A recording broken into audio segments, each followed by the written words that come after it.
Good morning, everyone. Good morning, sir. We welcome you here. And I thank all of you to participate and be present for the session today. For the next series of lectures, we have with us Professor Dr. Ashwani Kumar, who is the Dean of School of Development Studies at the Tata Institute of Social Sciences, who has a career spanning for over 2.5 decades and has engaged extensively with students, academicians, diplomats, parliamentarians, development professionals, multilateral agencies, and so on at various national and international forums. He obtained his PhD in political science from the University of Oklahoma and is the recipient of the John Halber League Memorial Scholarship in recognition of his outstanding academic performance in graduate program at the University of Oklahoma for 3 consecutive years. In recognition of his potential to excel further in academics, the Indian Council of Social Science and Research has recently awarded him the prestigious Senior Fellowship. He is also the recipient of the Azim Premji University Research Grant in the year 2017. Well committed to institutional reforms in governance and welfare programs, Dr. Ashwani Kumar is proactively involved in monitoring and evaluation of the We'll skip to the part. I think we're all aware of Sir's endeavors and his excellence in the field of academics. Over to you, Sir. We'll be really happy to listen. Thank you very much for your kind introduction. I guess it was a pretty long one, but it's good to know when you grow up, go back and see what you have done in the childhood, essentially, isn't it? The other day, I was thinking about, life in academia itself is an experience. More than 34, 35 years of teaching. Now I started teaching quite early. I don't know whether it was good or bad, I don't know. Like when I look at younger generation coming out with PhD, a lot of hardship that they go through, a lot of gestation period, by the time you come back to the university. In the past, old times, particularly I was extremely lucky, finished my masters and started teaching in university. Nowadays, when I tell my colleagues, younger ones, and the student, they find it quite strange, with the masters, and you just get into the classroom as young as other students in the class. So there are hilarious stories with me, when I walked into the classroom, they thought that I'm another student walking into the classroom. But that kind of, relationship and experience is also important. And I'm happy that UGC has scrapped PhD as a mandatory degree in teaching. That was becoming a roadblock and a hurdle, to really impart more, kind of flexibility to our logical system in terms of the teaching. So that's it. But then every day is kind of a new experience. If you're asking me, when I was looking at the topic for today, I've come here in different context and I've spoken different things. But here today, I myself is a bit, embarrassed and also daunting. So what I will talk to my colleagues, all of you are my colleagues, fully competent. Some of you are more intelligent and talented than me. So it's very difficult to relate to the topic that I'm expected to talk about and speak on. What is called effective classroom teaching. I don't know what is effective classroom teaching. But let's see, I would like to know more from you. How do you conduct your classes? And I'm sure you have experience, teaching of minimum 5 years, 10 years, I guess. What's the general average experience of teaching? 4 to 5 years. 4 to 5 years. That's like the first 4 to 5 years. And imagine, have to teach continuously. So on the lighter note, of late I'm thinking about, maybe when I complete my 40 years of teaching, that was my goal when I joined teaching.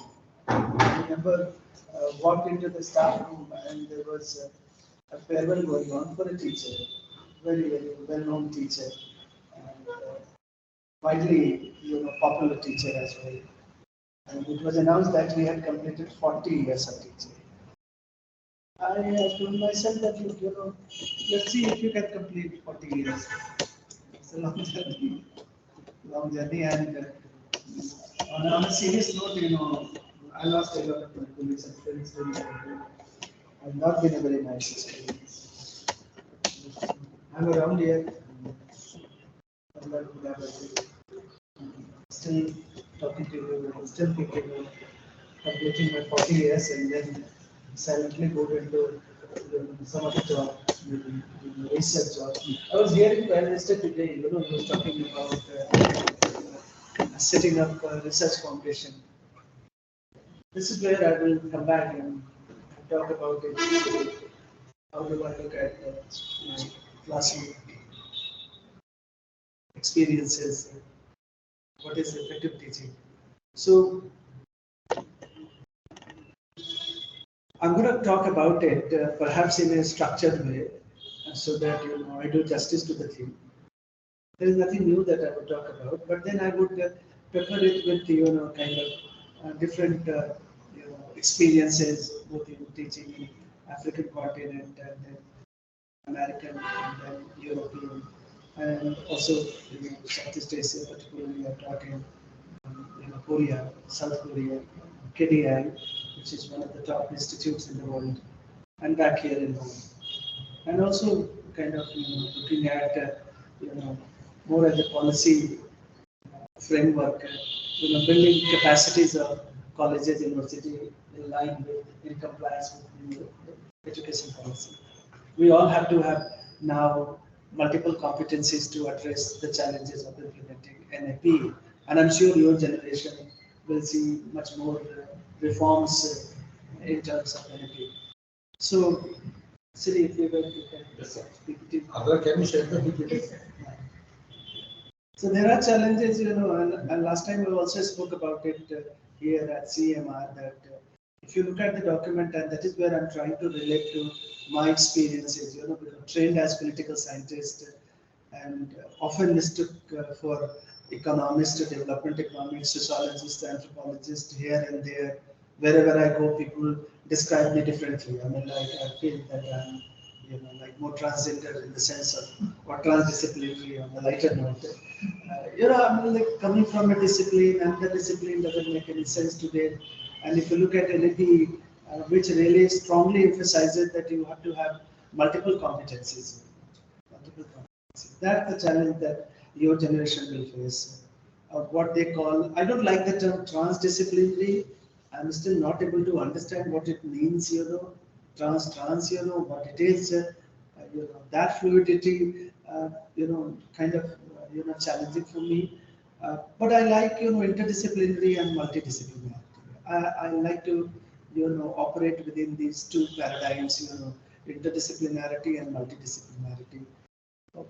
That is where I guess, the focus of NAP is to nurture and nourish the idea of multidisciplinarity, which is a shift from my generation when I started out, Kothari Commission and then the education policy. When we came out in 86, 88, that era, Professor D.S. Kothari, eminent educationist and professor, he was looking at more in terms of interdisciplinarity, breaking out of the boundary, wherever you are. If you're a law student and law professor, and I told last time also here at CMR, it's not enough to be just, into, so there has to be, different ways of looking at law, for instance, feminist studies, women's studies, gender studies, which are far more multidisciplinary.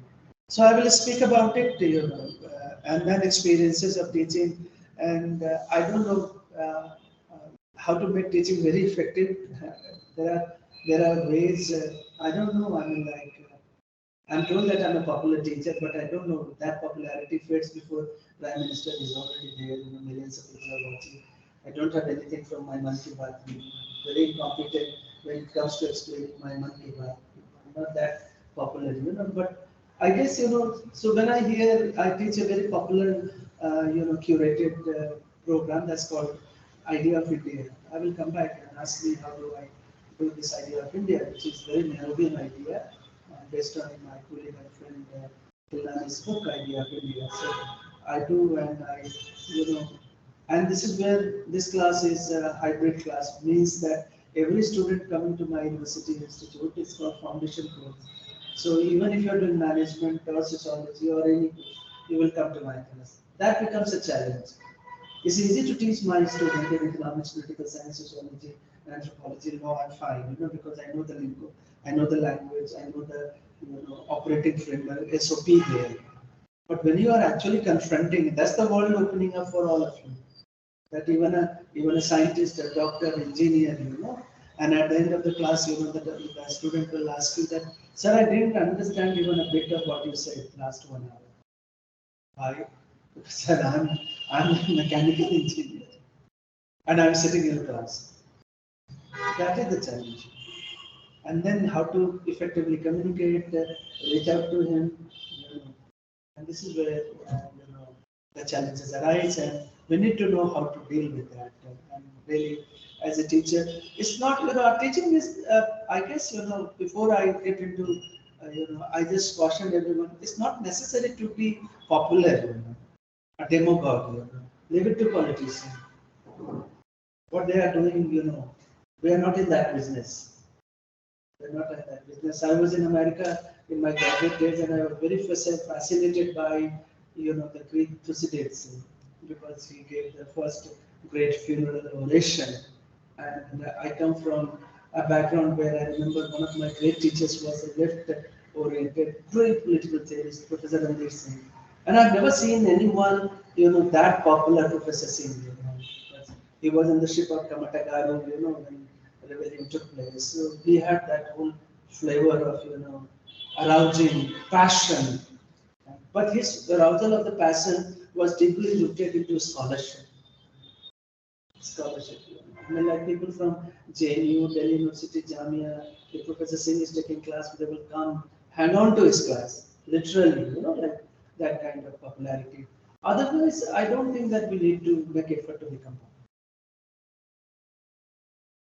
popular. Teaching is, very ascetic profession, very ascetic profession. It's a job like a seer, without any attachment. Without any attachment, like you send an email, find attachment. No, no attachment. I don't like the term attachment here when I'm teaching, because when I'm in this mode of my class, I'm completely detached, unattached. My only commitment, I even don't know who I am. What's my religion, caste, creed, nothing. It doesn't matter. It doesn't matter. I remember Ambedkar's, talking about his great teacher was a Brahmin, and despite the untouchability, he recalled him how he was so much, encouraged and nurtured by that teacher, because that's the framework. The problem becomes, I don't know, I'm differing with my colleagues who brings the issue of identity at front, but that's important. I'm not denying that. But for me, I guess, that's from my classical training and in a framework where in the classroom when I'm there, I'm completely unattached, detached. I don't know my religion, like nothing. I mean, that's the way, I'm able to relate to people from different, diversity. Otherwise, it becomes complicated. I will come back and ask me about teaching experience in America, which is like I went to Oklahoma, which was notorious racially. It does some research segregation. How did I survive in that kind of involvement? We'll come back and talk about it. So what I'm going to do, when I have to finish it. So, No. I mean, like I will talk about some 30, 40 minutes or yeah. As you see fit. Yeah, no, but don't leave it to me here. These days, why I'm doing all this. The PPTs, I'm trying to make it more interesting. I look at identity. They are they are blue, red, yellow. It's very difficult to find out. But then you can use. Although I come from a generation, let me tell you how I began. Before I get into. I rely more on memory, Smriti Smriti. That's a tradition that we come from. And Shruti and Smriti, typically when I don't use in a grammatical, hegemonical sense, Shruti and Smriti are used in a more secular sense, using memory, if you come to, and this is where,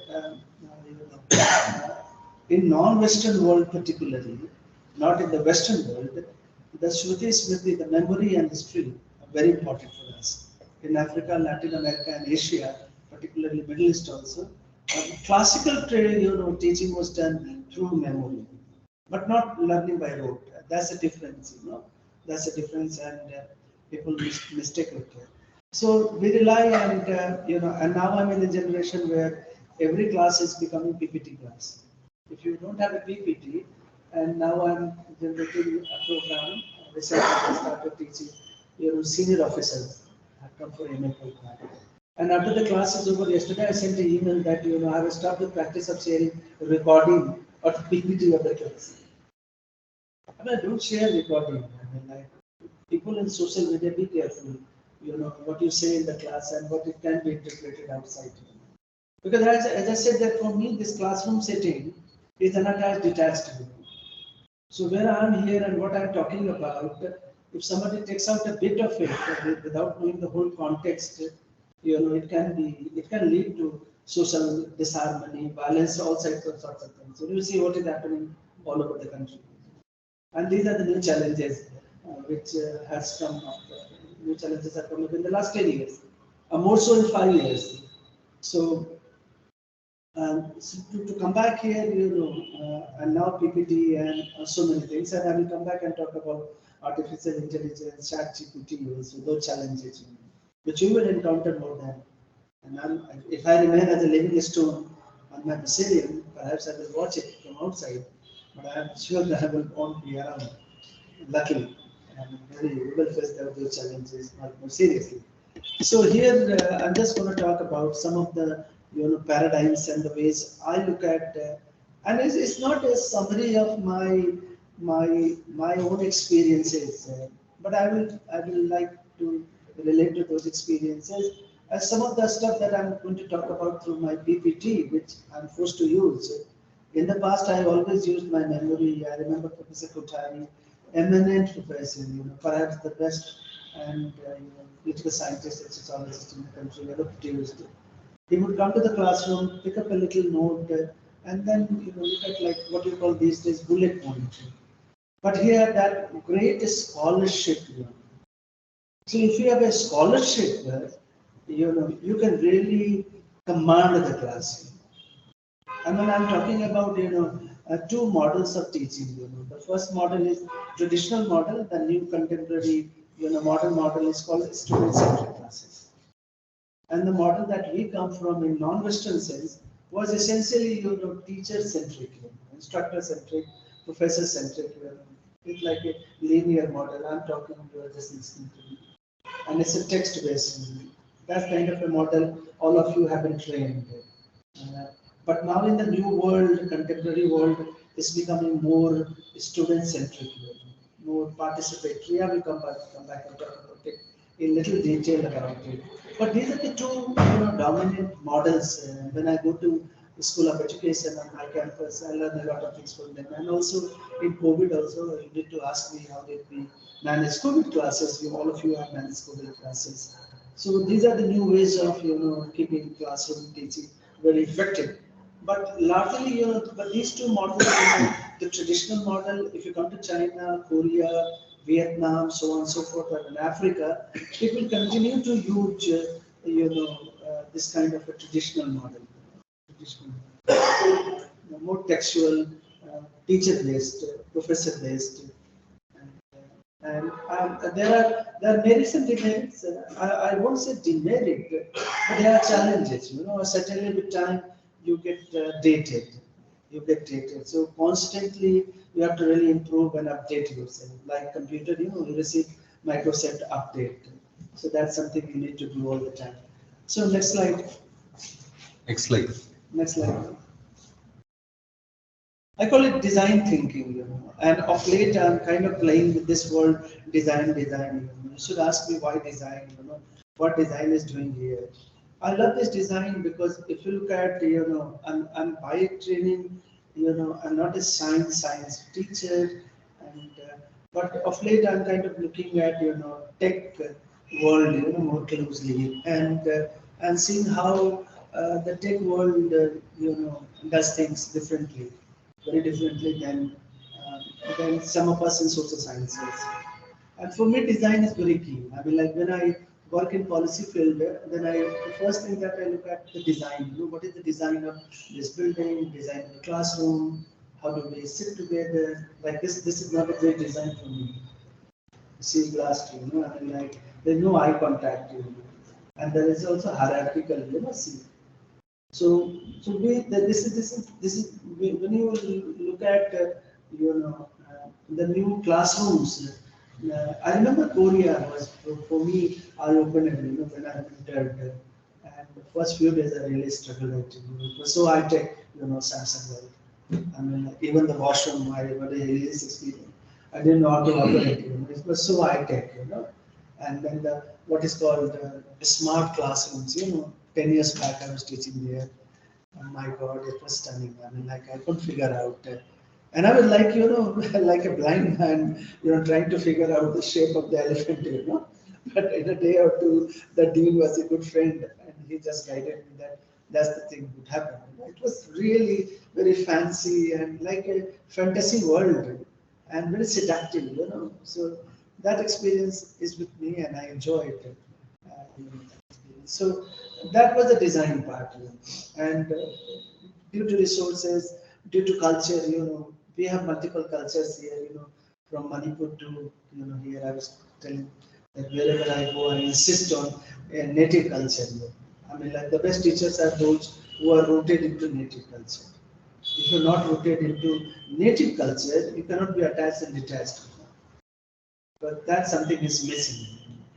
And this is where we are very different from other parts of the world. The world that very secularized and post-industrial world teaching is very different than our teaching. So that's the design, and design, in a word, I don't want to make you, little uncomfortable. It's not a high-fi word. Design refers to, in my sense, is about a project-based teaching. Project we don't do. I mean, like especially in sciences, we still do a lot of project-based teaching.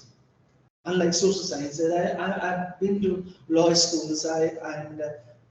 But you have a mood court, so that's a little bit different than social sciences, and that is where the design of the mood court very important. But everyday classroom is not not design based in the sense that I've highlighted. You can see discovery, ideation, experimentation, and evolution. I mean, in that sense, our classroom teaching is not like that. See, every teacher, while I'm teaching, the two words are very important for me to see: curiosity and creativity. If I'm not there, I'm failed. I mean, like that's where if I'm not going to ignite your mind and constantly, kind of regurgitating what I've read over time and coming here. I mean, like that's a traditional teaching. It's a where whether like gurus and past people have done that. Learning by rote and then come back and regurgitate. That's not very effective anymore. That's not effective anymore. I will come back and talk about it in detail. So think about how design thinking can be applied to any course, and for you it's a challenge because NAP demands. NAP wants you to In fact, 20 years back when I designed development studies in India, it was very innovative, and there I put out that every student has to finish a project, otherwise degree won't be good. So we were making a departure, a courageous departure, that you have to have more applied, experience of going to the field and do a project. So in that sense, design, and if you go to IM and IIT, they have a lot of design led thinking in classroom, not like just assignment. In law schools, please don't mind, lawyers are very resistant to change. Do we agree? I'm sure that you would agree. Look at the judges of India. With humility, I mean, like they are so resistant. I mean, they've taken 75 years to come to this stage, where they've allowed, recording, screening, and etc. etc. But by training, let me tell you, the law profession is perhaps the most conservative profession. It's more conservative, and that is where, I remember Professor Madhav Menon, always encouraged me to go to the law university and, do some interdisciplinary and multidisciplinary teaching. So lawyers know so much, great stuff, but even they don't know the history of lawmaking. They do training in history, sociology, political science, economics, no judges. I mean, they're sitting and passing judgment on GST. You don't even know ABCD of taxation, but they're still passing judgments on GST. Because they're very resistant, because, and that is where, Chief Justice recently, mentioned that we need to have more good lawyers in terms of taxation expertise, because I'm sure that CMR, we have to develop, many such courses, and NAP demands, that when you want to teach, taxation, that you are not operating like a lawyer in the classroom, economics, applied economics. You have to be trained in, microeconomics or applied economics or environmental economics. Otherwise, you can't talk about, misinformation or information asymmetry. You can't talk about it. So that is where I'm thinking, and that's why I started most in a pedagogy. As a teacher, when you enter into the classroom, I enter into the classroom intuitively, instinctively. I just finished my master's and then got appointed, because teaching. I mean, I walked into the classroom and I didn't understand even ABCD. I was so limited in my thinking because I just finished my fourth semester and the fifth semester I'm now a teacher, professor now. I have no idea about pedagogy. I didn't even understand what is pedagogy. I only knew that this is the syllabus and I'm going to just finish the syllabus. This is the big challenge, I go around state universities and I was in Jaipur last month. Not last month, just 2 weeks back. And I could see that, state universities are failing. State universities are failing. Teachers are demotivated. There is nothing that brings them back to the classroom. So there is apathy. There is so much apathy, passivity. Why would I mean, and then in the staff room you keep revealing them out. Yeah, students don't come. They're watching this, that, WhatsApp, and there is a WhatsApp university. Honestly, these days. I'm sure you will face the challenge of what's the WhatsApp university or YouTube university. And this is where I tell you that think about designing your own pedagogy. What is pedagogy? Pedagogy is a combination of your teaching methodology. What kind of methodology you are using in the classroom. B also, pedagogy refers to what are the techniques you are using in the classroom. What are the techniques you are using? So pedagogy is very important, and you have to really think through the pedagogy. If you don't think through pedagogy, that look, I have to do quantitative, I have to do qualitative, I have to do ethnography in the class, that way I can retain the interest of the student, just not finishing the syllabus ABC assignment. I'm going to come back and talk about it. So what is important for us, and if you look at educational research particularly in India, we have done a lot of research, especially in the schools, not in the universities. So pedagogy has become very, very important. And this is where NAP makes a departure. NAP expects us to become much more multidisciplinary in our pedagogy. Multidisciplinary. So maybe you come to the classroom, maybe you talk about a comic, maybe you talk about a cartoon, something more visual. When I say visual, when my idea of India became popular, can you imagine? I think Amir Khan, not Salman, like Salman too, but he is also very respectful. But Amir, because believe me, it was for me a challenge, and also where I started with design experimentation.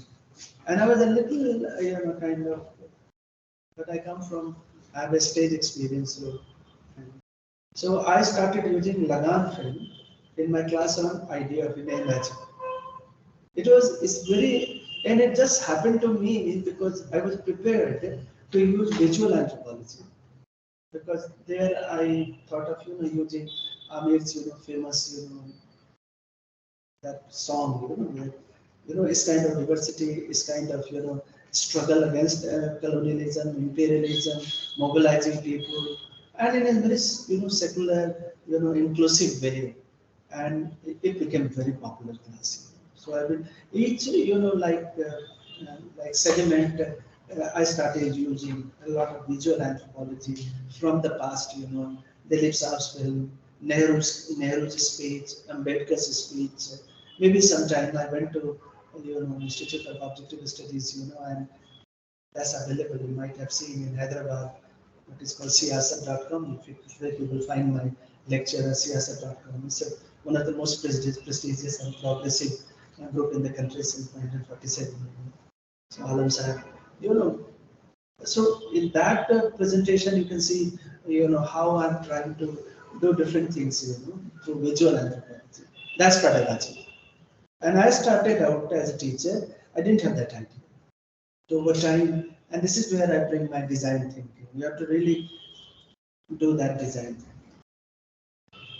And I'm sure that it will work. Even if it doesn't work, so what? I mean, we learn from our mistakes. We are humans, we can make mistakes. Maybe there are students who won't like it. There are students who may be offended, when I used Lagan film, or maybe Hambogi Kabya, whatever, maybe a comic, maybe a text, maybe another book is a little book. Maybe there are not necessarily everyone has to be on the same page, but respectfully, we beg to differ. Respectfully, this is the way. It's a challenge always, in first 10 years of my teaching, I always thought that I'm doing a good job. Because I came from the traditional background of teacher-centric. No? The teacher is not in a dialogue. A guru is not in a dialogue with you. Like in a Man Ki Baat, you're not in a dialogue, no? Not in the man. Man Ki Baat, when happens when there is an immediate space, and you reflect back, ask, relate to me. That's kind of a different way of. I will come back to American, European experiences, where how Man Ki Baat happens there. Next slide. So design, I'm just emphasizing quickly. These are some of the second. What makes design different? I've already explained. And this is next. Here, the teachers serve as a facilitators and advisors to this development. This is very key. Facilitators. If you look at traditional model of teaching, teachers are not facilitated. How do I facilitate my class? Food security in my teaching. Or maybe I'm teaching, perhaps let's come back to preamble in the Constitution. My friend Akash Singh recently wrote Ambedkar and Preamble, the title of the book. And through just only preamble, it taught the entire Constitution. That's the facilitator. I throw, preamble in the class, social, political, economic justice that Ambedkar wrote. And then I would ask you, how would you look at justice? How would you define it? How would you respond to it? Rather than I'm giving gyan, rather than I'm coming and, talking about many things. So this is just, in design thinking, that's the difference, from traditional to modern and contemporary. Next slide. Next slide. So these are the, and this is where I'm looking at my modeling, ideation, experimentation, evolution, deployment. These are some of the ways in which you can really empathy, research, and problem. And if you look at, NAP, if you are a teacher and if you are not generating empathy, social disharmony in the class, that's the failing. I mean, Martha Nussbaum, I will like everyone to read Martha Nussbaum, Google it, read Martha's 2 essays which she wrote some years back about death of humanities, which led to uproar and major discussion in American academy. And how Martha looks at politics of emotion, in the sense of emotion, sympathy, empathy, like love and affection. Why it's important? If I come into the class and generate hostility, I mean, it's failure of my pedagogy. So we have to really look at ideation, experimental evolution, But in the sense that I'm looking at, which is more in IIT and IIM. In social sciences law, we don't do that because we are not very applied in the sense of our classroom. Our classrooms are rather more monologous, like what I'm doing. We're not talking to you. So, but when you go to, I will come back and talk about case studies and other stuff when I do. Then I'm just silently observing, and you are just doing the work. I'm participating, but not in a dominant way. Because there you are allowed to do. We don't allow our, we deal with our students very, very differently, compared to American or European experiences. I learned it from the new generation, perhaps my own sons I learned it. Because we don't, a 22-year-old or 24, 25-year-old is not seen in the classroom as an active agent of knowledge, as a passive recipient of the knowledge. That is the difference. That's where this whole idea of ideation, experimentation, and evolution and deployment makes sense when you go to teach in IIT or IMC. Next. Next slide. Discovery. I'm skip this year on. Skip this. Skip this. Next, please. Next. Next also. I'll explain it, and this is for next. I will come back to the next. Creating an inclusive classroom. This is also mandate from NLP. How to create, inclusive classrooms. And this is where the challenge of teaching. American universities are struggling with that. And Indian universities have now woken up to this challenge. Challenge of, individual differences, personality, learning styles, life experiences, group social, race, ethnicity, class, gender, country of origin, ability, your orientation, etc., etc. And this is where you need to really look at, I don't know how do you teach, but I'm trained in American system. And when I came back here in India, I was very surprised, both in, not in JNU. JNU long back, spread this idea of a standardized syllabus, but most state universities, they have a standardized syllabus. You come to a teacher, you pick up your duster and chalk and also syllabus. It's already there. Fabricated material. That's not very helpful. That's not helpful. And NLP wants us to design our syllabus based on our pedagogy and keep on improving that. And this is where when active, intentional, and ongoing engagement. So when you know exactly your class and you know that there is someone from Manipur or maybe Nagaland or something from different, now our class composition, if you look at, very, very diversified. So if your syllabus that you are designing is not reflecting that pedagogy, that's something very problematic. And there are all kinds of issues. I work on migrants, and those issues are important also. So how to address that? And this is where you have to create. You have to be aware of those challenges. So when you design the content for the class, you need to think about it in terms of the design. That's very important. So the design of the syllabus and what I'm going to teach there has to be, animated by this thinking of creating an inclusive classroom. That's the huge challenge. Much of our countries, largest social problems arise from there. The disconnect from the university and the world. We are very fine, we are here. But once, I remember, once you go out of the college, and I was part of a movement, and students started, throwing the stones at like bus and etc., etc. That's not the teaching that we have done in the classroom. Right? That's not. So that's important. If you think about inclusive classroom, then you also think about how this inclusivity travels all over. Next slide. These are some of the mandates of NAP also. See, was slower. Plan your syllabus. I just hired some new faculty, young faculty, and I gave her my like syllabus. And, but like me, like young person doesn't like to, like young. So after a month, then I asked, "How's the class going?" It's okay, it's okay. So I said, what did you do to the syllabus that I gave you? Did you change the syllabus, improve the syllabus? Well, no. I said, no.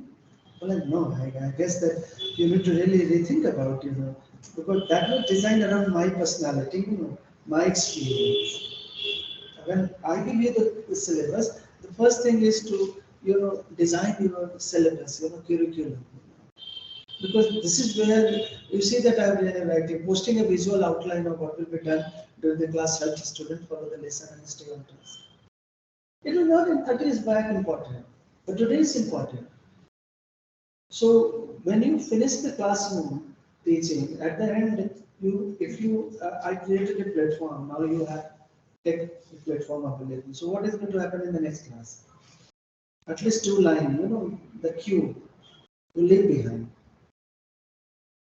So that will tell them that look, the art is suppose if I'm teaching fundamental rights and I've finished it and I'm going to go back and teach Article 32, like all those mandamus, etc., But I will leave behind that cue, next class is later. So that connect has to be, provided. Otherwise, the old model was very problematic in that sense.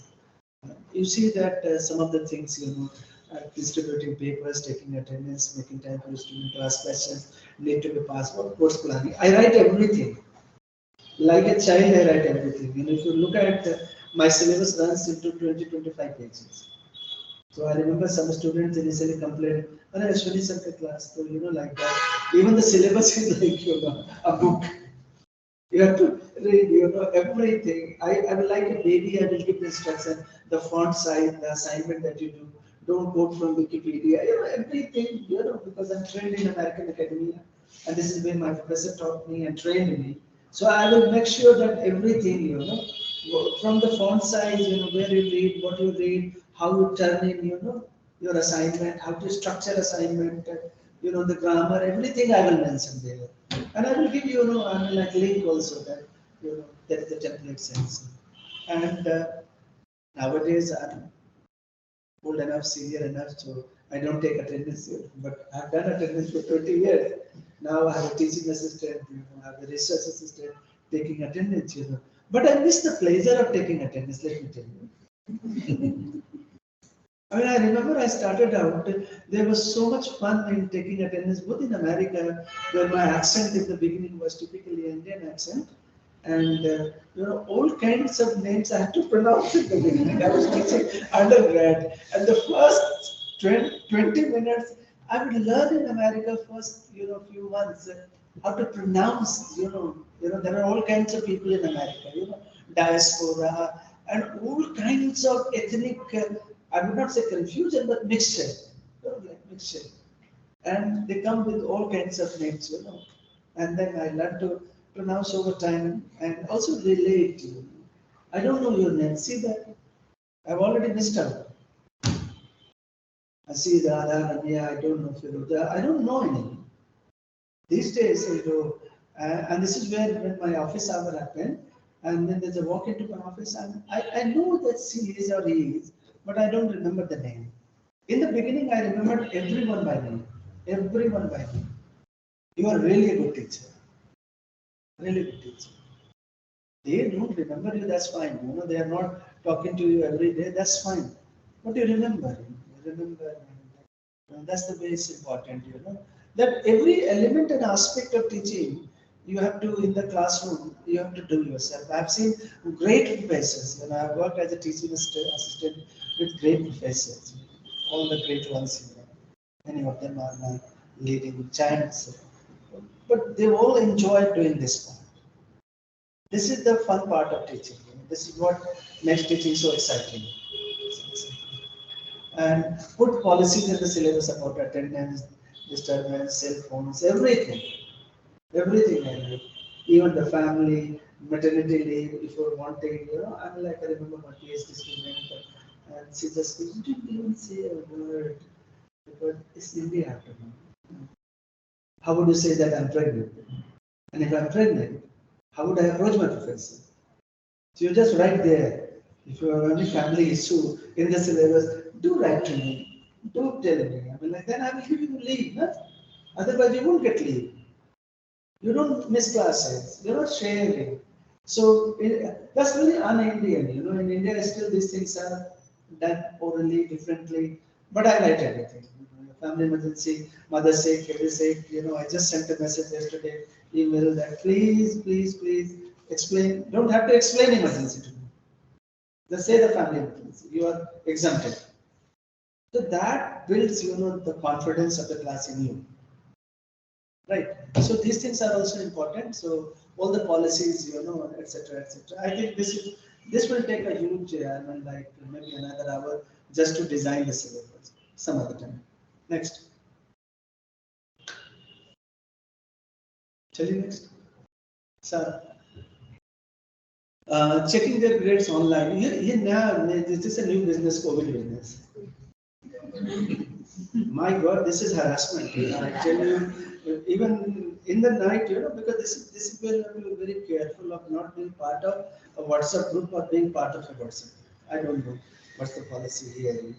I've suffered it myself, working 24 hours because of the COVID, and there could be many challenges as a teacher.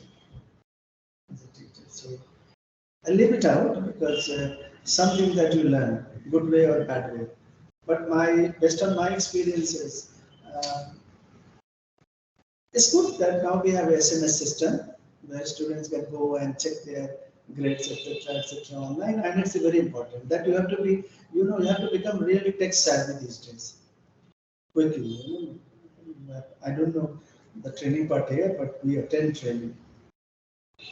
Grading also is. I know that some of my colleagues find it little problematic, little below dignity. I'm a professor and I'm a big professor.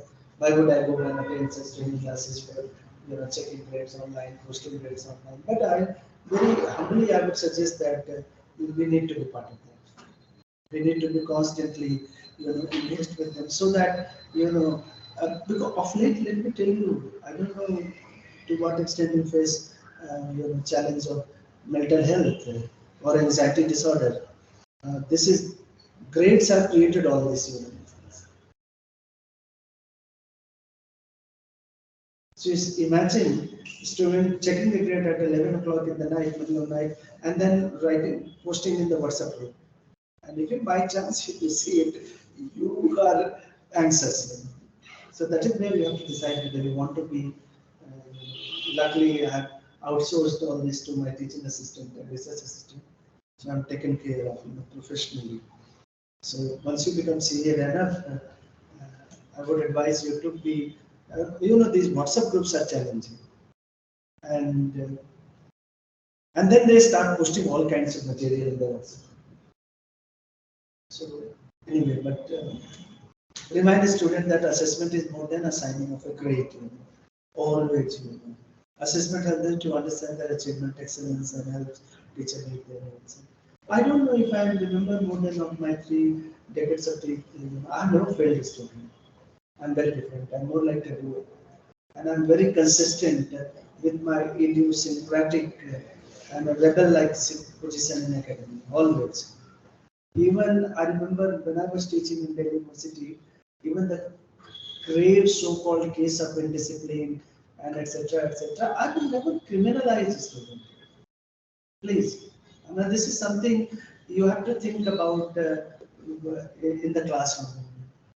Leave it to some other people. But grading is now becoming a very different kind of experience for you. Make sure that grading has to be inclusive.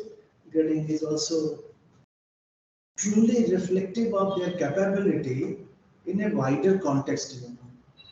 See, we all come from different social backgrounds, and what Professor Singh calls initial endowment. My language skill, my grammatological skills, my social skills, my intellectual skills are different. All of us in the classroom. And this is where when you create, you have to bring in the element of empathy, not sympathy, because then you know exactly that this is a native speaker, this is coming into this kind of a background first time. So grading has to be in a way reflective of not just the assignment as such done, doctrinal sense, but a larger context. Otherwise, it becomes a different kind of experience. And excellence is not always quantitative excellence. I have seen that there are students who are so good, but may not be able to focus on material that has been given to them. But that's where our role is important to understand, larger context of excellence, like his or her ability to relate, to understand the problem, but may not be the last stage of cracking the problem. But once you look at and see the process is good, and there I'm fine. Next, my secretary always complains to me, Ashwani sir never fails me. That's fine. I'm not a bureaucrat and a clerk. That's your job. That's my job. Isn't it? And I know I have failed many times. I'm a dropout many places. There is a story about me. I'm very, very, different kind of experiences. But today I'm here. If my teacher had not given me second chance, I would have been, elsewhere. This is the problem with administration of the criminal justice in India too. People are on the people don't get bail for what? I mean, when at least the Chief Justice 2 days back said that somebody has already in given play down case suffered 5 years in the prison for what? So that something should not happen in the classroom. Keep the passion burning, you get to everybody will tell you. Teaching, let me tell you, is exciting, but it could be very disappointing. That's your individual. You have to really, every classroom I go still, and really think about how to keep my this passion burning. And how do I keep my passion going? The reason that it's not just that I'm just going because let me tell you, teaching can become extremely classroom teaching mechanical and boring. There's no smile on my face when I'm talking, teaching. Every time, and I can fake a smile. I can't fake a smile. So this is where I come back to my subject, and this is where curiosity and creativity from me, like a child, always. It sounds stupid, that at this stage, but if you have seen people like Amartya Sen and all, or Martha Nuswam, I have been taught by them, and when they come into the classroom, they're just like a child, so curious, someone who has got a Nobel Prize by their pioneering work, but still in the classroom, when you talk to them, you will feel that I know better than him or her, but that's the beauty. That's the beauty of being child all the time in the classroom. And this is where you pick up, and this is where you go back to your subject, maybe whatever subject you are pursuing in law or elsewhere. And if you focus on contributing to your discipline and subject, you are always childlike. Next. So learn, research, and teach. I mean, of late, what I find here, blended learning, I will come back.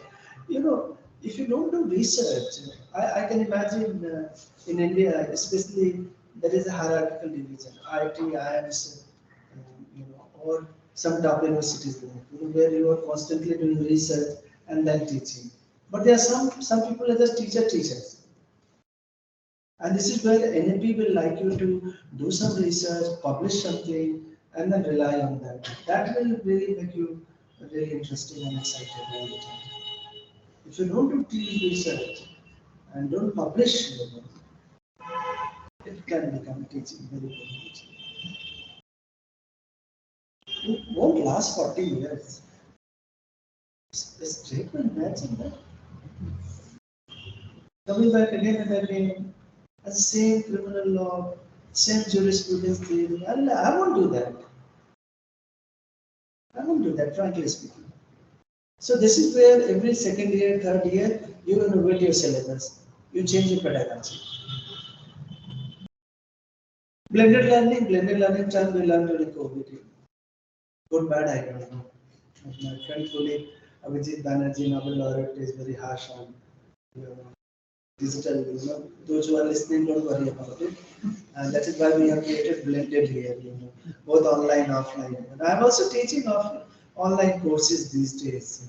I know, and I understand that offline is the best. Physical is the best. But then there are ways in which you can really innovate blended learning. Blended learning. And this is where in blended learning you can do a lot of project-based teaching. The monologues teaching that we did in COVID was very ineffective. Very ineffective. I mean, like all the videos are of, when somebody is sitting in barber shop or mithai shop, Yesterday somebody is writing a mail to me. I was at the airport and I missed the class. I said, why you are in the first place at the airport? And if you are at the airport, you are exempted from the class. Do the reading and take the gist of the class. So if this is a monologues class, and when you assign a project, then online is important. You can go and always work with the student in the online setting of project or case study based. Next. So blended has come to stay with us. And in the blended also create opportunity for what I call Socratic questioning. I think it should have been the first slide, but it has come in between. I mean, like all of us are, have inherited legacy of Socratic, the question. And Socrates, if you read, Plato was his famous student, always through dialogue. That missing to do. And that is something where online teaching is not very helpful. And this is where you have to create modules within the online teaching where this dialogue happens. Where they turn on video and start talking about it. This is very important technique. I've mentioned some categories of questions. Questions for clarification, questions that probe assumption, why justice is important, why might is right. Question that probe evidence and reasoning. If I give evidence, you ask me how did I generate that evidence, and questions about viewpoint and perspective. We live in the social media world of likes and dislikes. Everyone has an opinion. But that opinion has to come, into our perspective, much more informed sense. Informed sense. If I'm going to talk about justice, so it's not about what I think about justice. It is about whether I am speaking from utilitarian point of justice or Kantian justice, and this is where the role of teachers come in. It's not like a social media likes and dislikes. I like your sari, I like your sweater. No. Yes or no? That's not the way, Socratic questioning will happen. Next.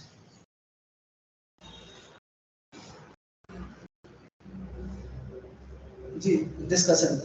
That's what I mean, like, is missing here. We will come back shortly on discussion. I would love to do that. What I'm teaching here in the effective classroom as opportunities to practice a reasoning skill rather than simply exchanging. Let me tell you, last 10 years, particularly with the social media, I'm facing only opinion. I really recently invited a very eminent scholar from Amsterdam University, Holland, Netherlands, and the classroom, packed 150. And she has done pioneering research on violence. Nobody had read her research, but everybody sitting in the classroom had a viewpoint. That's very challenging. As a teacher, you have to really learn that art to navigate through that. Today, particularly in this generation, if you have a viewpoint and then you would like to express that opinion, I remember, as a student, I would rush to the library, pick up the book, read it, and then come back next class prepared. That's the American way, because in the discussion class, we also give, all the discussion if you're doing in the class, don't do only orally. Come discussion prepared like American professor, 4 or 5 discussion point, questions. I'm going to talk about, why, Article 15, why Article 20, why food security, why this welfare program, and then 5 questions. You give 5 questions to everyone, and each one, would respond to that question, and then discussion will happen. If you just, random discussion will become social media lynching. Sorry, I'm using the term lynching, but this is where, has become very common. So the professor will be silenced, the student either will be embarrassed, or a student become aggressive, or a student go silent.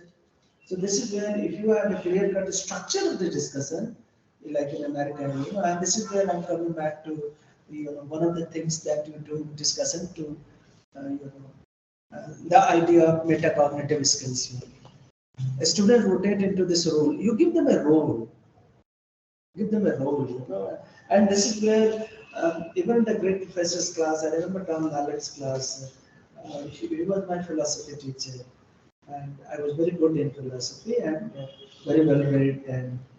But he also, taught me with humility that it is about, he himself was a philosopher, but in the classroom, he was like a co-equal, like talking to us, and through discussion, in a Socratic way, we will reach, our way of understanding. And this is what I call metacognitive skills. Next slide, I will talk about metacognitive skills. It's important for teachers to understand. Next. Metacognitive skills, I'm giving some example, it's not part of, traditional teaching. Shruti Smriti Parambara, like Gurukul system, the Brahmanical system. That has advantage and disadvantage. Here the meta skills, metacognition. What do I already know about this topic that could guide my learning? I'm teaching justice, I'm teaching constitution. So the encourage student to examine that. What do I already, there is a tendency amongst us, even as a great professor, that people who are sitting in my class, they know nothing. I call this anarchy of know nothing. No, they already come with a cognitive, template, all of us, men, women, everyone. They already have, if not the intellectual understanding, social understanding. So already what I know, and how do I get into this business of knowing further? Ask the student always, what you find confusing? Acknowledge the difficulties. Sometimes, suppose I'm teaching, for instance, Professor Ross' theory of justice. And one, let me tell you, wheel of ignorance I've been teaching for last 25 years. And every time wheel of ignorance, I will give a new example. And I would ask an engineer, or a doctor, he hasn't heard about wheel of ignorance. I mean, people who have a burqa or a, they know what I don't know. Sometimes I'll give a very hilarious example of also hijab. I mean, if you don't wear hijab, you won't understand Professor Rawls. And this is where, that difficulty is gone. What sounds like deeply philosophically confusing point will become clear. It's like my window to the world. Somewhere I wrote, what is hijab for me? What is burqa to me? It's like a world to me, a window to me, window to the world. And through which, Professor Rawls famously said that if you put a veil of ignorance, like I do in the classroom, which is challenging and a bit problematic for those who are coming from the strategy and training, that, so once I put my veil, I don't know who I am. And I start from, a complete, lack of information about, who you are and who I am. That is how I design justice. If I know that I'm ABC in terms of gender, caste, class, and my orientation, then my justice will be influenced like that. That's the Professor Rawls technique, I'm not saying that is necessarily the best way, but this is the way you do it. So you need to find and ask question, what really confuses you at the end of the class? And I'm sure nobody will say anything because these days students don't talk. But at least you are able to convey to them that if there are confusing elements, I'm gonna come back. And then integrating reflection into credited coursework, I'm sure integrate short reflection, oral or written that ask the student what they found challenging or what questions arose during an assignment, exam, or project. This is not typically Indian style. This is very Western style. Very Western style, especially in philosophy class, law class. Law professors do a lot, because they teach a lot of case studies. So you come back in the next class, everything, what we call a small reflection paper. It depends on your design. Designer. Some students will find it tough, coming back next class with a one pager. So you just maybe orally you can talk to them. But some students are good in terms of turning and written. So one page written, they can turn their reflection. But it's a great idea. Some of the advantage with the old style of teaching was reading and writing. And now you look at your class, neither reading nor writing. COVID also made them lazy in the sense that because of the COVID challenges, we reduced our assignment from 3,000 words to 1,500. It can be reduced to zero one day. Who knows? I will come back to that. When ChatGPT or artificial intelligence comes. Next, putting material. That's going to happen. In my lifetime, your lifetime. Case-based learning, I will skip. Because everybody knows that case-based learning is the best. Everything. And I'm told by students, they don't like oral monologuous learning anymore. Give everyone something to do on their choice. Don't force anything. Next. That's very popular in management schools, case-based learning. Collaborative learning is a good idea. I mean, like group learning.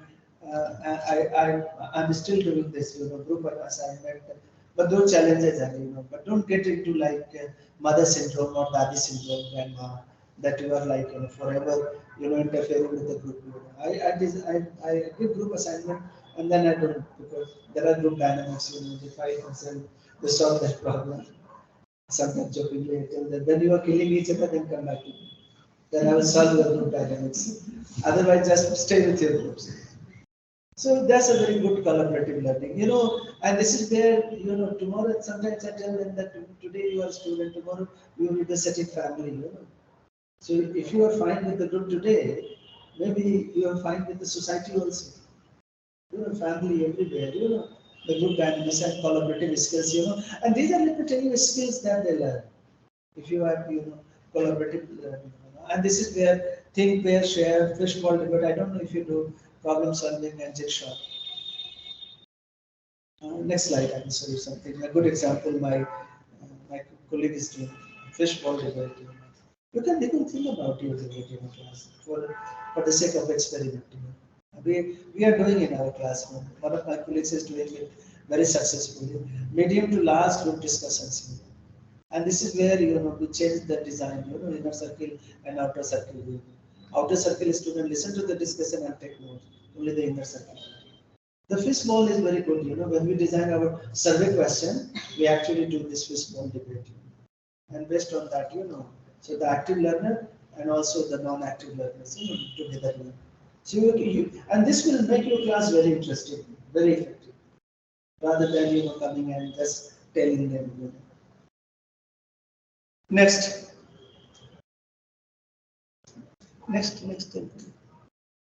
I think peer share is a collaborative teaching strategy. It is a Frank Lehman of University of Maryland did. Individual class discussed shared with others in group can be used before reading or teaching concept and works better with a smaller group, rather than the fishbowl. Think individually about a topic or answer to a question and share ideas with your classmates. This is also, I mean, like you have to really, and NAP would expect you to do all this. But I'm sharing today is becoming gradually mandatory. You cannot just run class the way you have been doing. You have to really change. So some of the strategies I have shared with you, you can use it to your effectiveness. Next. And you have to pair, I mean, like it's like matrimonial pair, You have to really, this is where you have to really know each one, and then pair. It's full of dynamics. Inquiry-based learning always, good. And this is also inquiry-based learning, people in management, and I'm sure students can also, teachers can also do more inquiry-based learning. You can do it in multiple bases. Next. These are all NAP project-based already done. NAP has gone to the extent that everybody graduating will have a project. And not in class, outside class. They have to really go to the slum or elsewhere, here and there, and do the project and come back. In fact, what I have done recently, out of 20 credit hours for the MA classes, I have assigned 20 credit hours only for what we call practicum. Go to an office, you're in the passport office, what challenges people are facing, prepare a note. So the classroom teaching NAP wants to be reduced, and then off class, like filled. This is where project means filled, and that's the new challenge for the new generation of teachers. Next.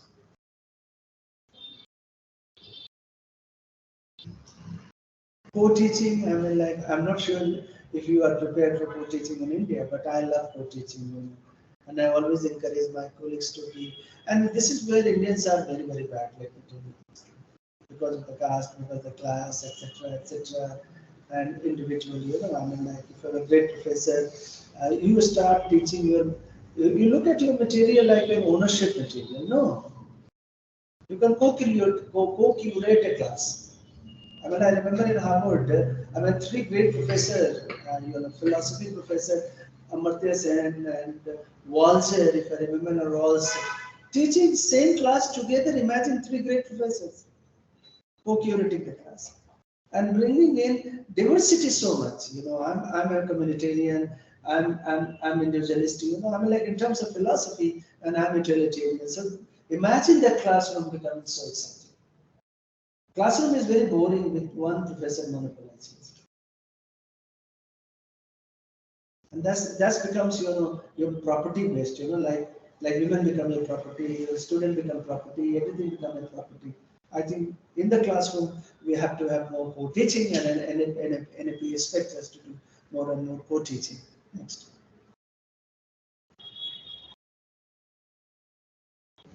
Good teacher qualities. Next. Next slide. I don't know, these are some of the, I mean, like qualities of good teacher: effective goal setting, clear communication, acting as a role model. I'm not sure about these days. If the students look at me as a model, role model, like what model? There are too many models these days, from Karna Ranawat to anyone.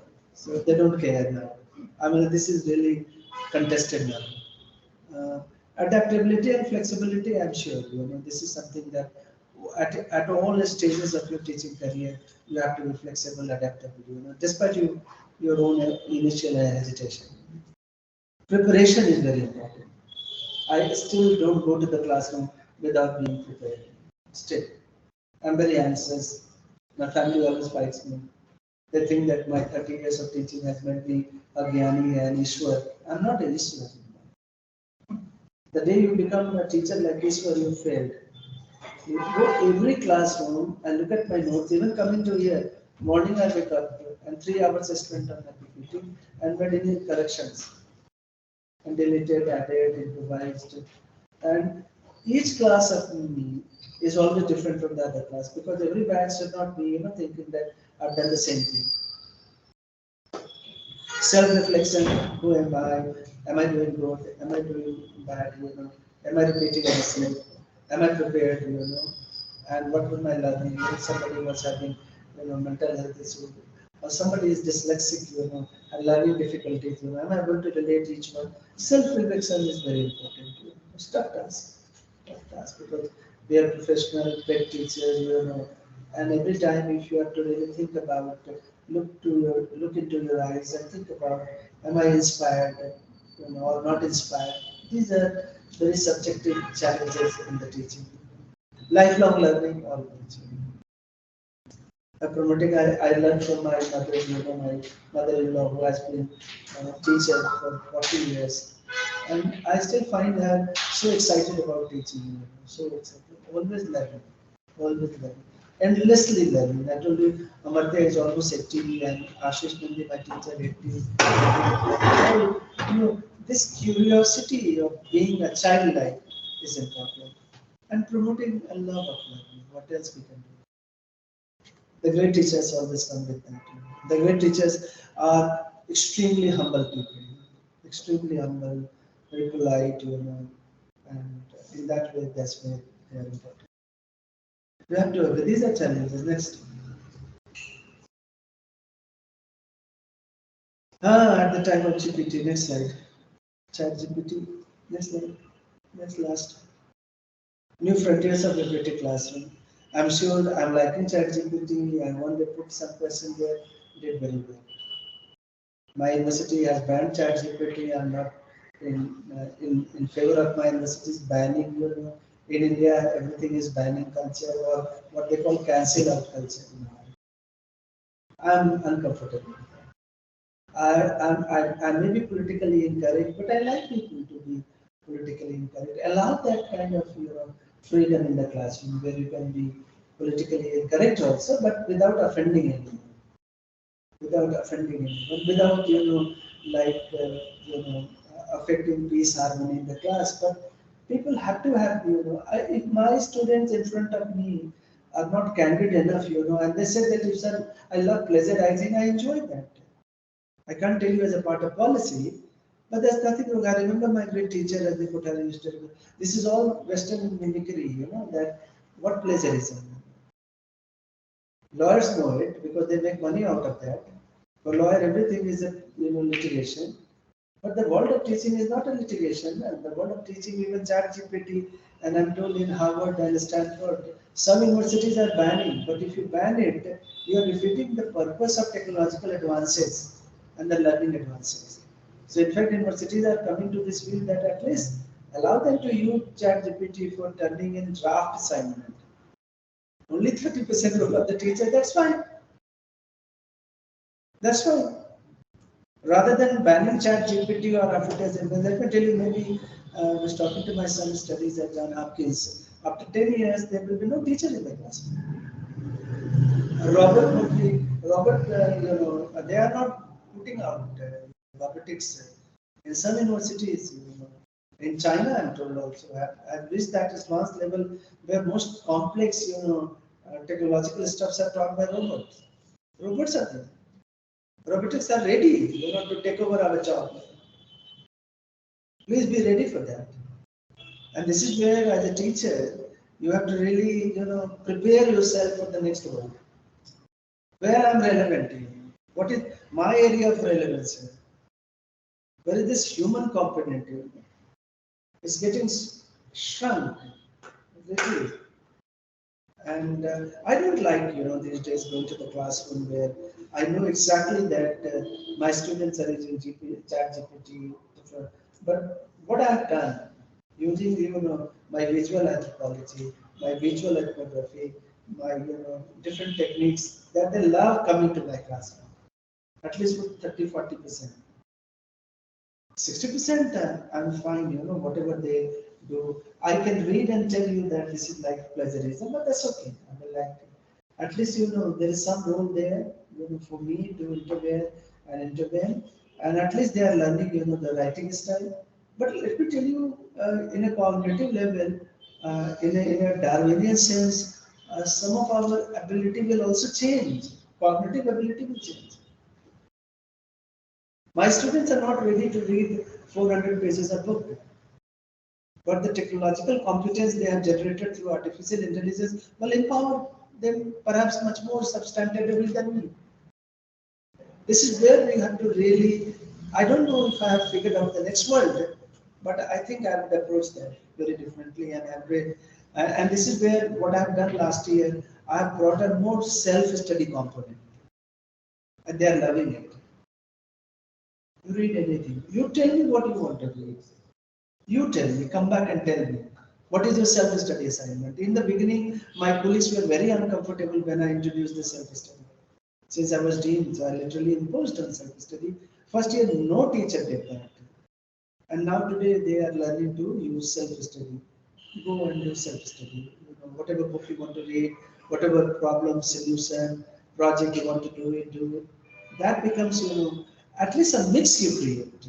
Imagine if I'm sitting in a class and for entire semester you come and give a gyan to me, I'm not liking it. I'm teaching dead horses. So this is where you have to think and you have to really generate your own portfolio. And this is where your own individual innovation becomes important. Right, next, I'm done. Thank you. Done, I guess the last slide. Last slide. Yeah, done. Now interaction, discussion, that's it. These are some of the things that you will find in NAP and expected all over the world. And coming back, I guess in Africa, today about Korea, very high-tech, smart classrooms. Things are good, and things are, city systems and learning is becoming expensive. And this is where, you have to really think about, in India particularly, where you have challenges of inequity, poverty, students coming from different social backgrounds. And that is where, self-study will make it comfortable for everyone. There are students coming from all backgrounds, they can use, like what this Yakut I was telling about, when I asked them to, and then I realized, the professor who asked me to use in his class Yakut, and I sent a note to my tech team, and then I realized that if you have an iPhone, it works better. But how many students have iPhone? And people are shy in my classroom, saying that, sir, I have a Nokia, non-smartphone. I mean, these days have become markers of privilege and discrimination and inequity. No? So people would not share that. If I carry, people tell me, Ashwani sir phone, the most better. He always uses most cheapest phone. I mean, I still use Nokia. I still use Nokia. I still use Nokia. But these things you have to be sensitive now. So if you tell them, and I found out that there's a $12 fee on downloading Yakut. So I have to make it available through my own fund, so that everybody can use. And then a Samsung, it won't work well. In iPhone, it works well. So we are creating in the classroom environment all kinds of differences. You have to be sensitive when you are using this kind of technological platform. So the best thing is to, university provides free, then it's okay. Everybody can use all kinds of, and this is where, the new world challenges. I'm sure NAP implementation is also challenging implementation because expect us to move into a new world. But with a rickshaw and a bullock cart, we have to go to Mangal Grah. And that challenges are with us. Some of us will land at the Mangal Grah, but with Nokia phone, some with a smartphone, smart classes, those are the challenges. And I still go to the poorest region of the country, tribal regions of the country, where people have no idea of anything. As a teacher, at the end of the day, and this is where I would conclude, this is where you become very important. This is where your own subjective experiences and relating to the wider knowledge. And if you just remain a typically middle class teacher, then at the end of that, let me tell you, first 5 years you are excited. But next 25 years you are very, very non-satisfied and only promotion-driven teacher. That's it. Floor is open for questions and introductions. I would expect them. Yes, name and. My name is Arzu. Yeah, Arju. Arzu. Arju. I see. I'm in my I don't know how far the question will tell you in this particular session, but I need to take something about this. So nowadays we see that research is we have a lot of metrics to measure and quantify the kind of journals, the quality of our research and all that. I ask this question because I personally, as an upcoming scholar in attribution, especially NCI, PhD, I personally feel a little reluctant and uncomfortable with this process because research and we speak of things, design thinking and ideation and other. I think to me the process is more intuitive. And what would your opinion be on it being, I don't want to use the word reduced, but it being replaced in a manner where we have a quantitative metric system to measure the quality of our work? But these are professional challenges, let me tell you. I agree with you, and I started out with this intuitive, instinctive, teaching methods. But of late, if you look at contemporary models of teaching, you have to be a little more different. That intuition will help you. But if you don't do research and publish, I'm not worried about UGC indexing, like what they call Careless. the care list. I was on a committee recently about disclose, but I was able to see the grant all over the country. I was surprised that there was no research from CMR. Anyway, that's up to you. ICSR grant or UGC grant. You need to be a little more proactive, apply for the grant and getting money and do research. That one thing you need to do always. Because if you continue to rely on the older methods, you will become dated fast. Don't worry about UGC care list. What you want to do and how you want to do it's up to you. I'm not saying that but if you don't back your classroom teaching with research that you are doing,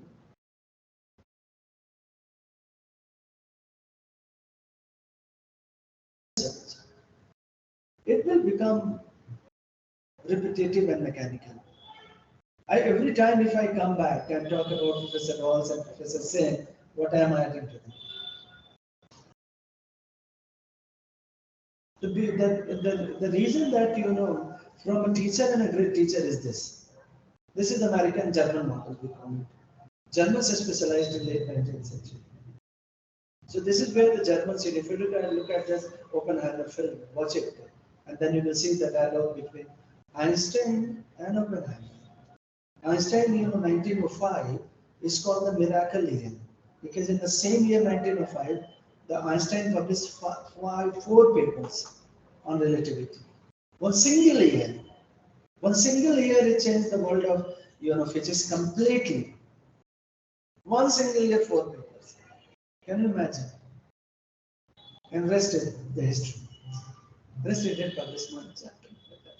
I was my joke that he got exhausted completely in one single year. But that's called a miracle year in the year. So, and this is where, by the time when he's talking to Oppenheimer, and Oppenheimer is making atom bomb, Einstein was writing a petition to the American president against the atom bomb.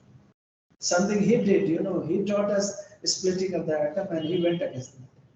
By the time he was not doing enough research, he didn't even know the hydrogen bomb was splitting. So this is where the teacher and the great teacher. So if you don't publish it, I'm sure 30 years down the line, you will face the consequences of being a teacher. Every teacher in NLP expects that, or if you don't want to do it, at least you become a facilitator. Start encouraging field work, hand holding, many things you can do. Many things. But some amount of research is at least.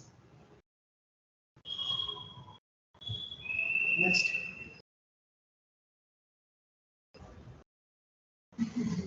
अब जब आप ही नहीं बात कर रहे तो the students, how would you relate to a student? I mean, like this generation, by the time they come to class, like 11 o'clock, half of them are sleeping. Because of OTT, I figured out. So I go to the classroom and I started, what is the new OTT these days? Jubilee and all. The hard, have you seen that? They were, yes, sir, watched it, sir. Which episode? Third episode, sir. Okay, good. And now start the class. Nobody talks these days in the class. Nobody. Because of the social media. It's better they will go to your Instagram and Facebook. They keep tracking. One day I said, what is in my Facebook? Why do you go to my Facebook? I'm sitting here. You can talk to me. Sir, I have a small discussion kind of thing only. You have taught What's your name? This is Ramya. Ramya. You have taught the students who were not having any technology with their hands and they were just listening to you and learning, going to library and learning. Now the technology has influenced them. Everything is just their fingertips. So more than us, they know. That's what even we feel sometimes when we go and teach. So handling them is little difficult. And somehow we are getting a lot of updates. We are updating ourselves. We are trying to match up. How are you seeing from your perception this thing, handling this generation students? I mean, they're better generation, I guess. Let's accept it. But at the same time, just like just the update or maybe WhatsApp group.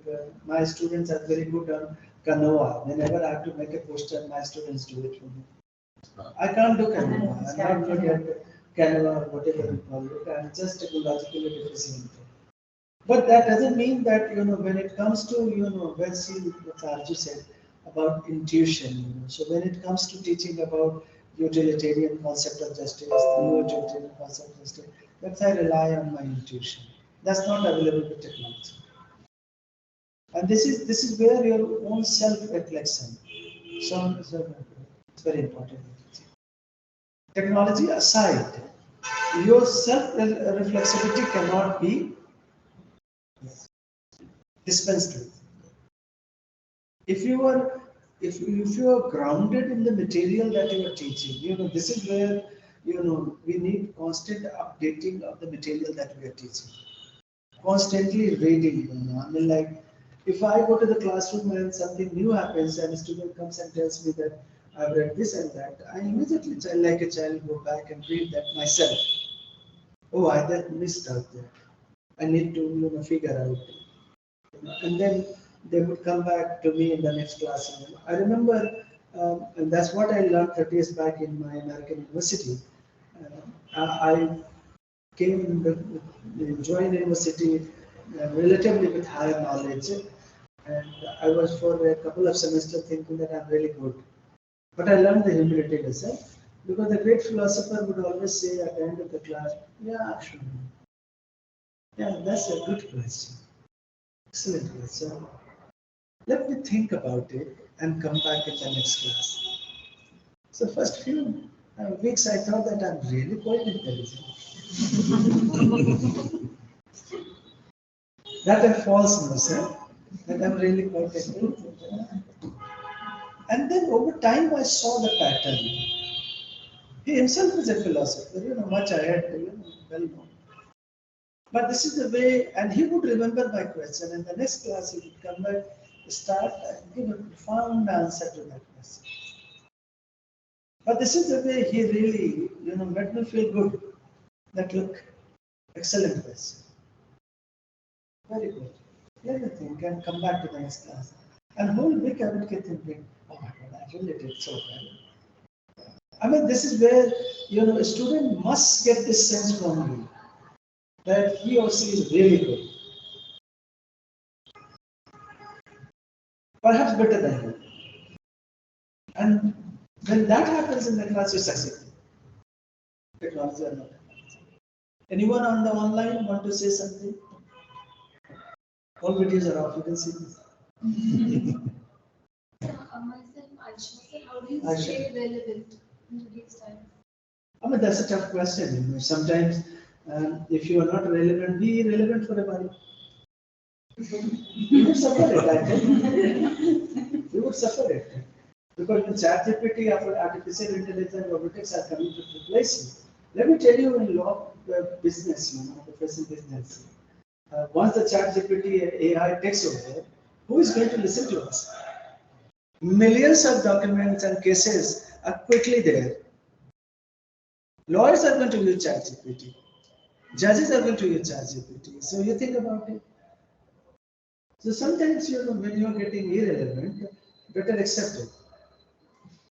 Rather than, getting stressed about it and taking therapy, sorry, I mean, like, sometimes I think that I should talk to a counselor that, "Arey yaar, what I'm doing now." And this is where,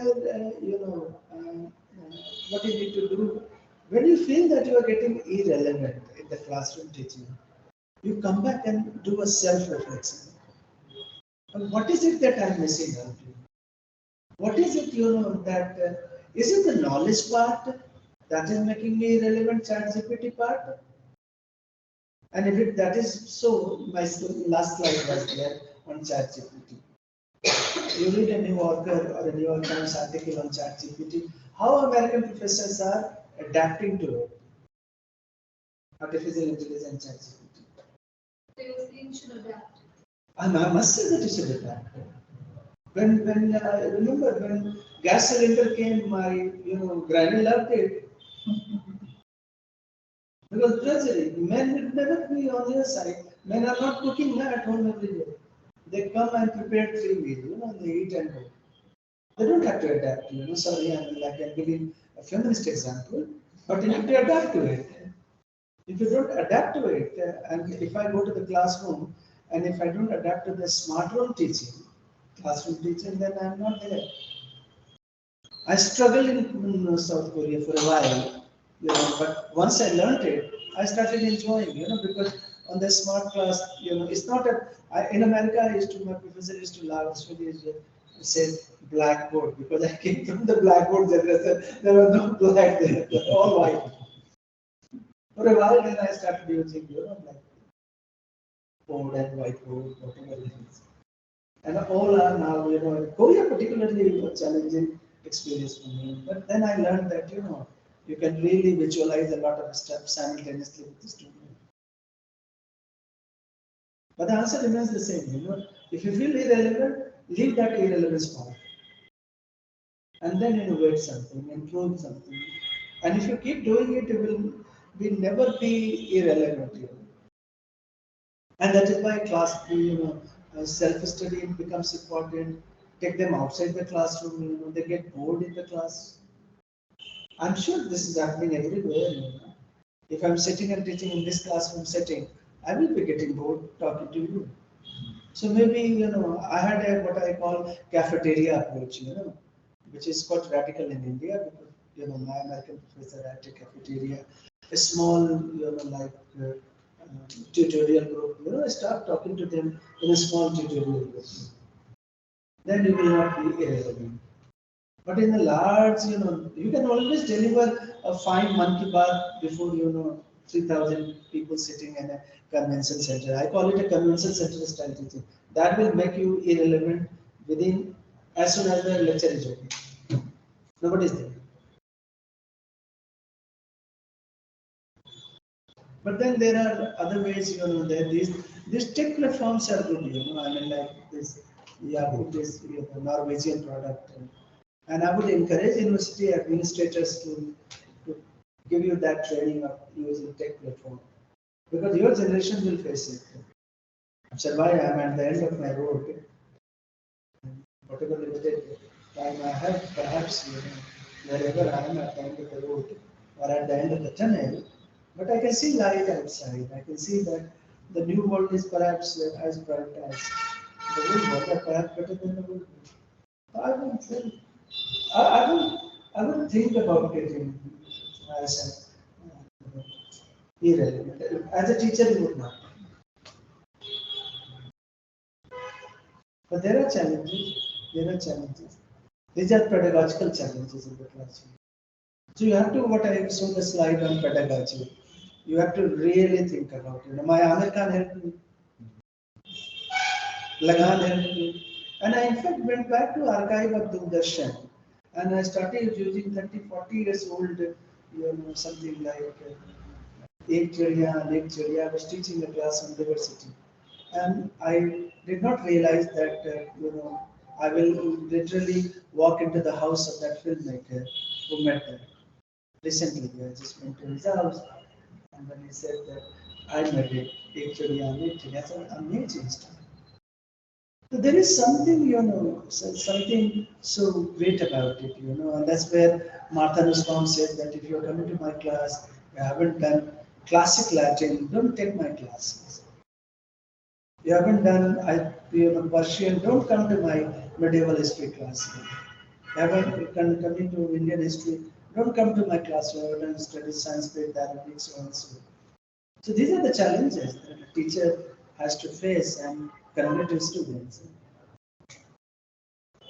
So multilinguality will become very important for NAP. You have to be multicultural, multilingual, and a teacher is good who is constantly translating her experiences or his experiences. That's important. And then, I tell you, it's really amazing when you ask me that 34 years, how did I live with it? I would have been a successful IAS by the time I retired, but I chose this profession and live in that profession. Why? Because it's not that every class is very, very, there are awful days. You're very disappointed, you're very frustrated. And despite all the techniques that I've taught in the classroom, despite every effective, it's very easy to say about metacognition, but you come back from the classroom, you are so disappointed, so frustrated. You should ask me, how do you deal with that? And this is where, the classroom never ends. The classroom is always with you. Come home, your classroom is always with you. And this is where I think the larger society is influences. Things are going fine.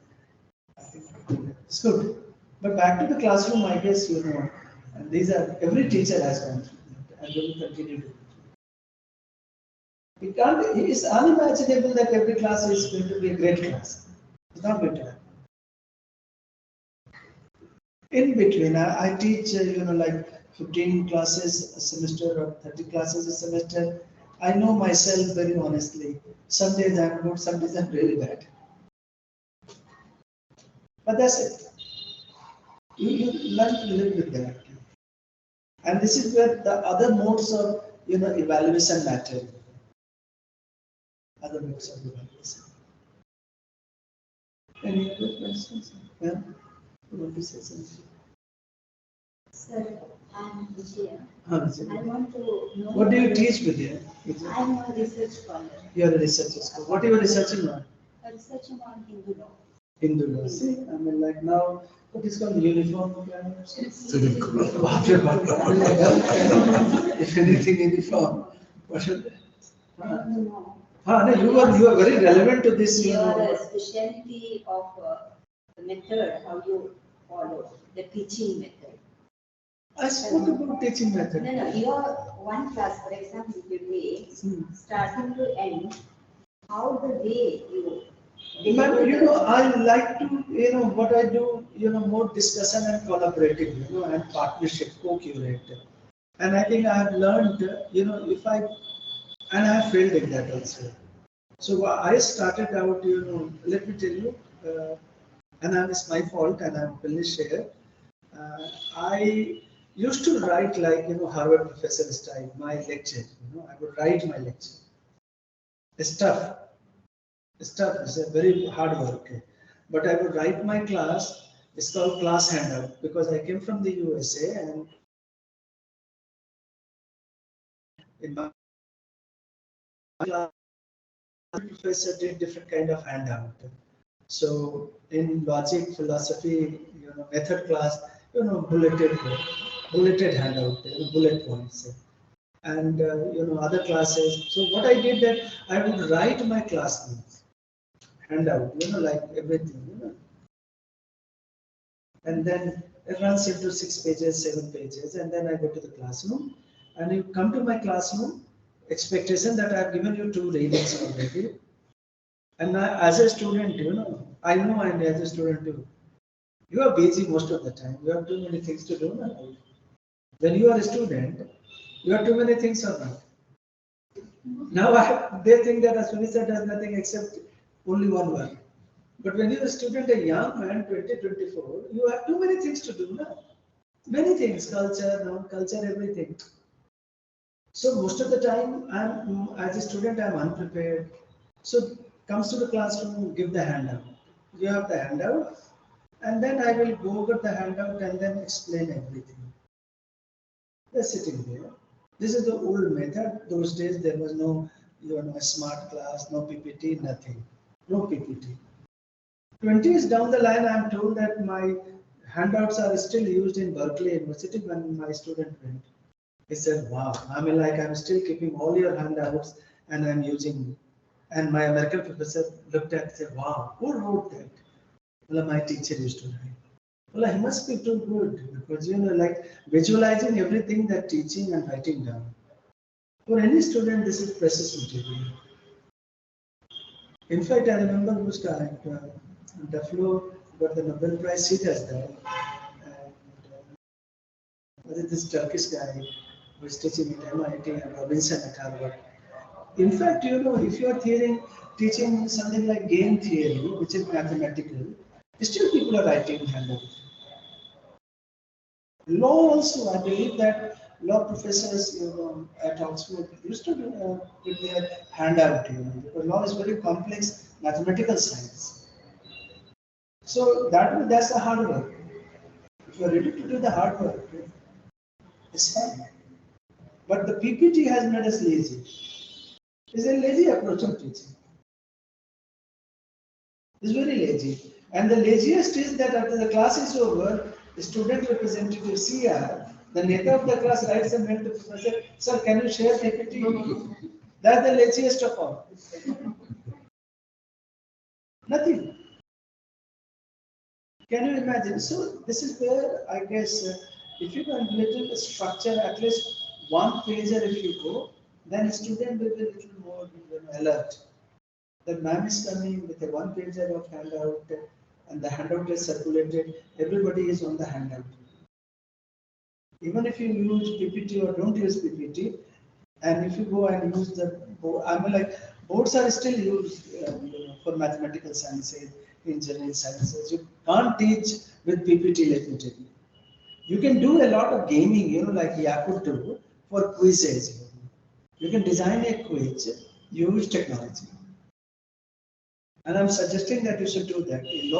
If you're teaching Indian Constitution, prepare 20 quiz questions. On Yakut paper for gaming. And gaming will make them life easy because that's outside the class. They can go and, whenever they are free, cafeteria. And I allow them to go to the cafeteria and work from there on the games that are given. But that's up to you. That's up to the individual teachers. We cannot just impose a standardized rule. Depends on the dean, how dean deals with different kinds of approaches to classroom teaching. But allow them flexibility, so they are not restricted to the classroom. Classroom teaching is becoming very not helpful. So project, co-curate, collaborate, more design thinking, more applied, you will be successful. I think I'm speaking the language of NAP for next 20 years. I mean, you will find a new education policy almost after 20 years. Despite the regime has made it, but the NAP is a very, very synthetic. A lot of us have been involved in NAP. So it's kind of to last at least another 20 years. Anyway, you have any question? Sir, I was thinking on the lines that ChatGPT is an important tool, and also if we give an assignment to the student and he is submitting by writing it through, allow them to do that as a draft. Yes, but how do I evaluate it? You see, when you say the draft, the draft means that suppose I have 2 essays from my class, graded, like 50%, 50%, 100%. So the draft they have to turn in before submitting the final assignment. Allow them to use ChatGPT for the draft, and in the final, you say that no, ChatGPT is not allowed. ChatGPT is not allowed for the final. So when you look at the draft, you can make out that 70-80% is ChatGPT. And once you do the correction, and if your corrections are including in the final assignment, you are done. See, as a teacher, you think that what I said about being relevant. How do you stay relevant? She has given the answer to the question. You are relevant only this 20%. Let ChatGPT do 70-80%. In the 20%, when you look at the assignment and make the comments on assignment, you are that human touch is there. No? That mind is operating there beyond ChatGPT. And my nephew works in artificial intelligence. So he's telling me one day we will beat you. I'm like, oh, that's welcome. I look forward to that. But he's going to beat me because in my game, unless he gets all the books that we have written in the world, and this is going to happen, let me tell you. All the books in the library will be ChatGPT, and ChatGPT has this unique intelligence ability to replicate over that. This is called machine intelligence. That is going to happen. My friend, please believe me, that's going to happen in your lifetime. 10 years. Machine intelligence is going to get that level. Already in satellite and other places and robotics, machine has reached that level. But as a generalized, what we call mass production, machine will reach. Now 3D production is there. No? The juta that you need, you can just produce, make it. Okay? So prepare for that. But not now, at least for 5 years, at least years. I'm not scaring you, but the reason that, the answer that she gave, that 20% you are relevant. Talk to them. Discussion classes. That's where they are. No? In discussion, ChatGPT is not there. Maybe I'm told, in physics classes, Robert will come and talk to you. Mr. So-and-so, how are you? I'm prepared to. I'm prepared for that. This is where my own, my fictional mind operates. We all have there in the component of fiction. The beauty of us, I would say, is that we are also fiction. Human life is also fiction. As long as we remain fiction, we will remain human. So the machine that creates its own fiction, but one day or sooner, the machine will also start behaving like us. And this is where I look at the future, where there will be no binary between machine and human beings. Like Harari says, if you read Harari, the celebrated Israeli historian, so Homo Dux, so that's going to, Homo sapiens are going to go. Homo sapiens are not nice, they're going to go. And Homo Dux would come. So the binary between Homo Dux and Homo sapiens are going to get away. And this will impact the way we have imagined the university. Maybe in future, there will not be this university structure at all. Everything will be machine-based and machine platform. These all universities, I remember, Tagore talking about it, in Sanskrit. These whole structures will disappear completely. Maybe 100 years down the line. This is going to happen. What is going to happen? We can't stop. Maybe in this life, I have prepared myself well, and I call it a small boat metaphor, that I have my small boat, and whatever turbulence in the sea, I will make sure that I cross. That's only hope I have. Thank you very much for being with me, and I hope you enjoyed the discussion and conversation. Look forward to meeting you. Picture तो ले लिया sir अच्छा picture हो गया अच्छा Thank you so much, sir, for being here today. It's an honor for us to visit. There's the human touch there. But the machine will say, thank you very much, Professor Kumar. I like this way. I'm very that way modern. I'm very modern. I'm prepared. So there is one prompt engineering now. How you are prompting the ChatGPT? Yeah. Thank you very much, those online. Thank you very much. Because